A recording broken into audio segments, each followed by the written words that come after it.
Yo mga ka-rider, magandang gabi na naman sa inyo lahat. Ngayon medyo masakit ang ulo ko. Kagabi ako'y puyat, tapos nag-uulan pa ngayon. Kaya sabi ko'y makabili. Kaya pumasyal kami ng anak ko 7-Eleven. At alam ganin nyo, nung ma-review natin yung kahuli-huli niyang Black Tiger Black, nasabi ko na ang popularidad ng beer ay nawawala na.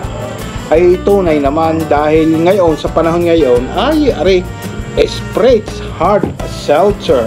Ngayon, mga kabataan, ito na ang binibili. Ang mga bagong sibol ngayon, ito'y, kumbaga ito'y taking time bomb. Marami ngayon nang iinom nito. Ito'y mapapalitan yung traditional nating pananaw sa pag-inom ng alak ay talagang nagbabago na. Kaya huwag kayong alis mga ka-rider. Marami tayong i-share.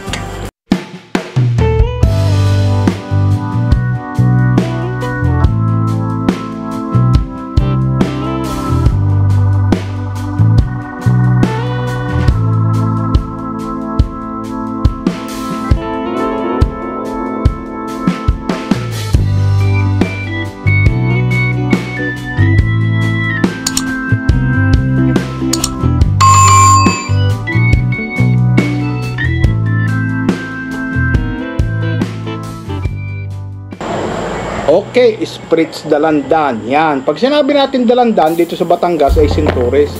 Sakit pa rin ang ulo ko. Mga ka-rider, ito daw ay gawa sa Pilipinas. Ay, ano nga naman, Dalandan. Oh, tay. Titingnan natin kung ano makikita natin din eh. Sparkling water with a hint of Dalandan flavor. Dalandan Hard Seltzer, 3.5 ABV alcohol. 3.5. Alam ganin nyo, ang 3.5 yan ay mga ngiliti lang. So, konting kiliti lang. Oh, malamig. Ito'y galing freezer. Ngayon mga ka-rider, ano pa makikita natin dito?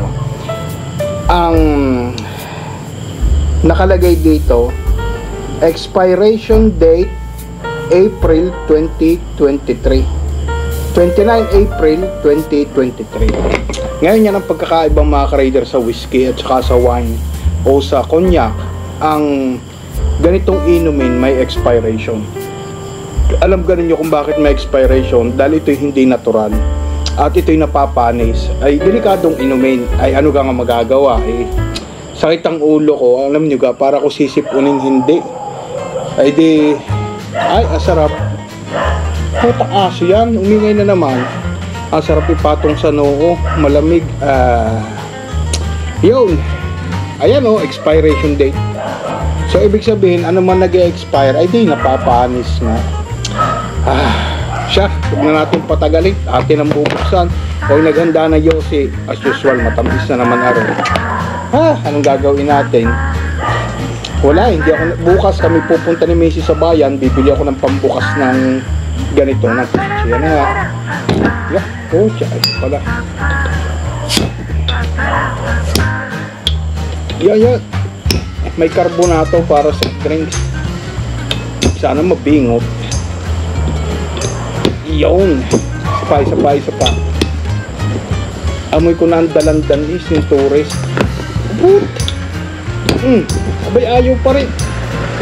Baba. Yan.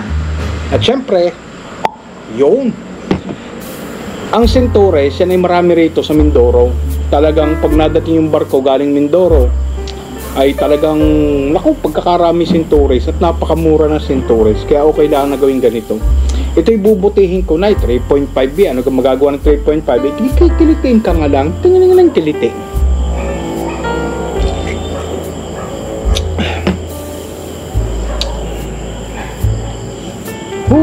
Mga ka-rider, ang bili ko rito 44. Masarap. Kung ako'y magsosoft drinks, ito na. Ganito na lang iinumin ko. May alcohol. May alcohol nga. Kakaunti na. May isang bote lang. Huwag kayo papakarami nito. At gaya ng karamihang ganitong inumin, uri ng inumin, ito'y Tridor. Pa'y kinakarami sa huli kasi singilin.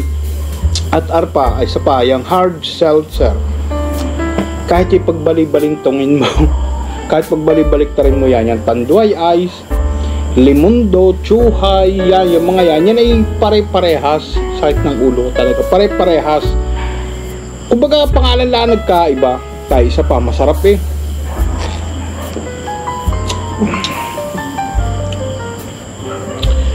Para kayong uminom ng Mountain Dew, hindi. Sobrang tamis ng Mountain Dew, sobrang tamis ng 7-Up, sobrang tamis ng Sprite, pero parang nagkakaganyan, ano? Isa pa. Alam ganin nyo, ako nakatikim na ng Tanduay Ice. Mas gusto ko ari dahil hindi masyadong matamis. Pero hindi ako masyadong bibili nito. Pwera na lang kung talagang trip ko, dahil unang-una matamis nga.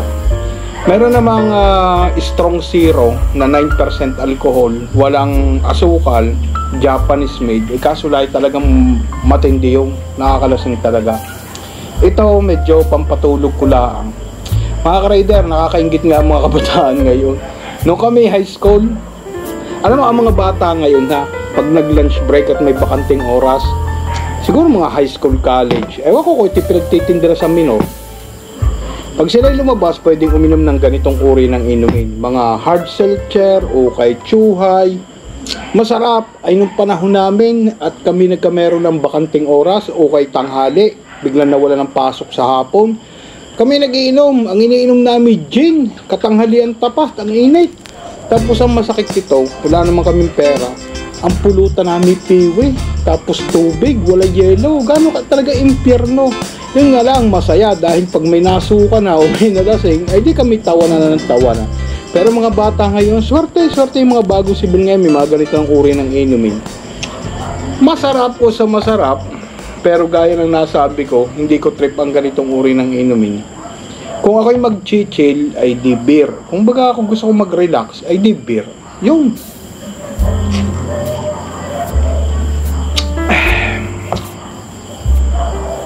Sarap.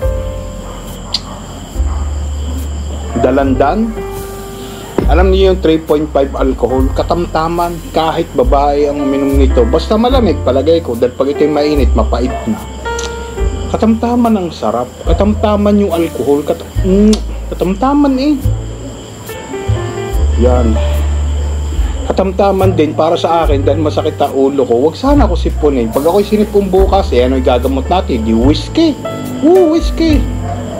Bukas ng gabi, inom ako ng whiskey. Pag gising ko sa umaga at medyo lag natin, ako'y naambunan, ako'y nabasa ng ulan. Ayun. Kaya, naku po. Naalala ko tuloy, kanina, ang aking asawa, medyo mainit ang ulo. Ta aking anak ay gabi na dumating galing school. Naalala ko tuloy nung kabataan ko, ako'y nagagarote ng aking ina. Dahil ako'y pasaway. Isipin nyo gawin first year high school, nakauwi na ako ng lasing. Lasing talaga. Yun. Mga kabataan nga naman ngayon. Beer naman ako nalasing noon. Tapos naninigarilyo na. Wow. Sabi ko sa aking asawa, ako hindi masyadong kinakabahan dahil pinagdaanan ko na. Pero aray mga rider, masarap. Sabi nila, ito daw bertong inumin ay summer drink. Totoo yung summer. Siguro pag yung kainitan, tapos talagang mainit at kitagaktak ang pawis, tapos iinom nito. Okay ito, alam ka rin nyo, okay ari sa akin, aring dalandan flavor. Dahil kumbaga pang-Pilipino ang lasa. Ang iba ay pa-apple, pa-social, ano pang ibang mga papir-pir, lychee, strawberry. Mas masarap pa rin dalandan. Kumbagay kalamansi, yun.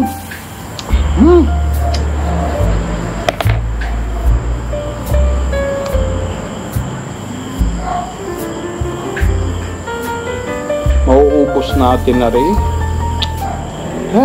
Napakasarap mga ka-rider. Bago umingay ang mga aso.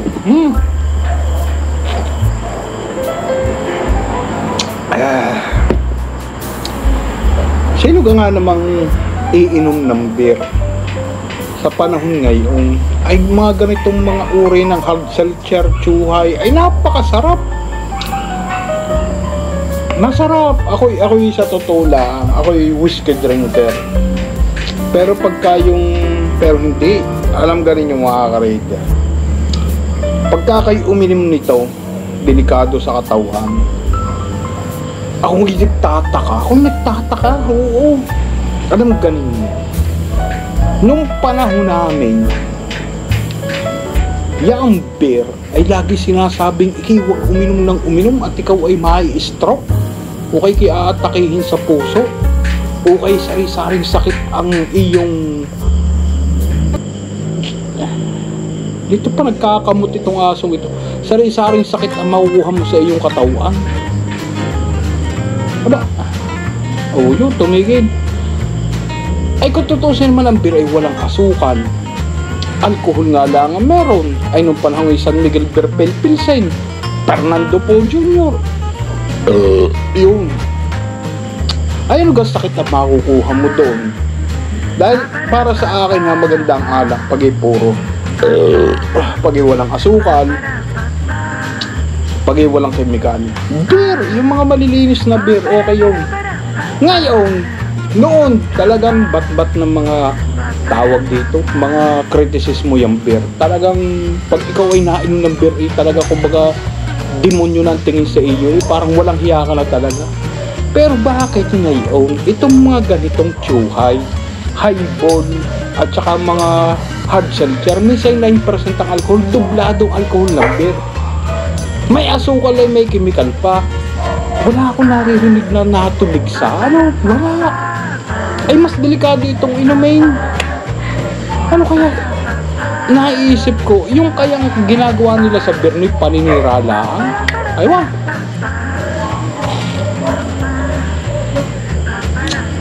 Kaya misa ako hindi na rin naniniwala sa maraming bagay. Gaya ng sigarilyo.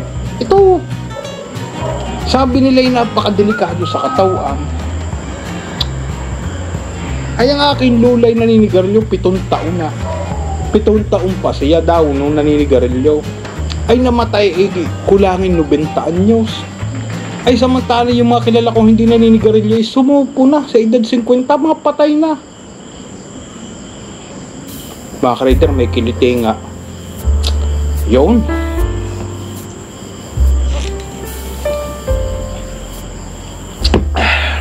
Masarap. Ay, nako, ay siya, hanggang dito na lang muna ulit tayo. Tayo ay magkita-kita ulit sa susunod daming palabas, sa susunod daming video. Salamat po sa pagsubaybay. Huwag niyo kami pagsasawaan. God bless po sa inyo lahat. At siya, sa ulitin ho.